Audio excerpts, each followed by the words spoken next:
오늘은 은혜 때문에 어떻게 소영조 씨가 몰락하게 되는지 상상도 못했던 충격적인 전개를 여러분께 알려드리겠습니다. 그럼 먼저 지난 18회로 가보겠습니다. 소영조 씨는 사람을 보내 장도 값을 3배나 쳐주겠다며 길채에게 자신이 주문한 장도를 가지고 궁으로 오라고 합니다. 하지만 길채는 이를 거부하죠. 중궁전에 바칠 물건을 왜 제게 그것도 은밀히 당부하냐고 말이죠. 이어 꿍꿍이가 뭔지 모르는 일은 못한다고 합니다. 그러자 소영조 씨가 보낸 나이는 말이 안 통하자 우리 숭성군이 보위에 오르면 너 따윈 만나주지도 않으실 것이라는 취지로 말하죠. 이에 길채는 동궁이 돌아오셨는데 숭성군이 무슨 수로 보위에 오르냐며 어이없다는 반응을 보입니다. 그러자 이나이는 내까짓게 뭘 알기는 하냐는 둥 쳐다보며 1급 비밀들을 술술 다 털어놓죠. 네가 돌아가는 사정을 잘 모르는구나. 이제 동궁은 끝났어. 동궁과 모의하던 심양 무리들이 다 잡혔어.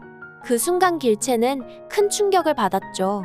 세자를 따르던 자들이 다 잡혔다는 것은 장현에게 병고가 생겼다는 뜻이었으니까요. 이에 길채는 급히 장도를 챙겨 궁으로 향합니다. 그리곤 준비해둔 장도를 소영조 씨에게 건네주죠. 이에 소영조 씨는 단도에 새겨진 내전의 덕을 높이 기린다는 문구가 마음에 들었는지 곧바로 길채에게 그걸 궁궐의 한 나무 밑에 묻으라는 지시를 합니다. 이후 길채는 장현의 부상으로 인해 장도에 대해 전혀 신경을 쓰지 못했습니다.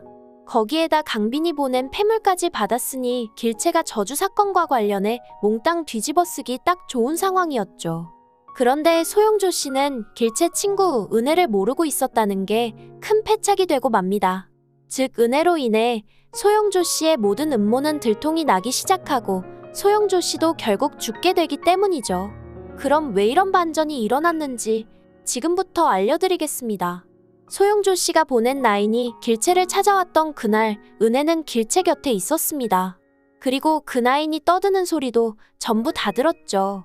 이어 길채가 장도를 가지고 소영조 씨를 찾아간 것까지 은혜는 다 알고 있었습니다. 그럼 이번에는 20회 예고편으로 가보겠습니다.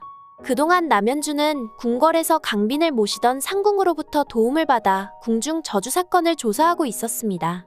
그런데 그 상궁이 붙잡혀 내사옥에 갇히게 되면서 저주 사건을 더 이상 파헤칠 수 없게 돼버립니다. 이때 궁에 들어가려던 남현준에게 은혜가 길채가 걱정되어 울면서 그동안 있었던 일을 모두 털어놓습니다. 소영조 씨의 나인이 길채에게 했던 말부터 장도에 관한 모든 것들을 말이죠. 그 순간 남현주는 궁중 저주 사건의 모든 일들을 소영조 씨가 꾸몄다는 것을 알게 되죠. 하지만 이 저주 사건이 풀리려면 역사 기록대로 인조가 죽어야 합니다. 인조가 죽고 나서 장렬황후가 조사에 나서면서 저주 사건의 내막이 모두 드러나기 때문이죠. 아마도 이때 장렬황후에게 남현준이 소영조 씨의 모든 일을 고하지 않을까 싶습니다. 참고로 역사 기록에는 소영조 씨가 부리던 여종 영이라는 아이가 장렬황후에게 추궁당하자 겁에 질려 소영조 씨가 대비마마와 전하를 저주했다고 자백하는 내용이 나옵니다. 이에 장렬황후는 영희를 비롯해 소영조 씨의 신복 나인과 하녀 등 저주 관련자들을 줄줄이 연행해 혹독한 고문을 실행하죠. 당시 기록에 따르면 저주물을 땅에 묻었던 나인 김설례가 240대의 매를 맞고 한 차례의 압수령과 2차례의 낙형까지 당한 끝에 죽었다고 합니다.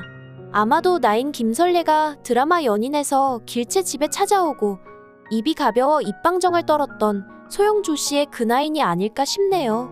결국 역사대로 나인의 실토로 저주물이 발견되고 소영조 씨의 죄상이 모두 밝혀지면서 죽게 될 것 같습니다.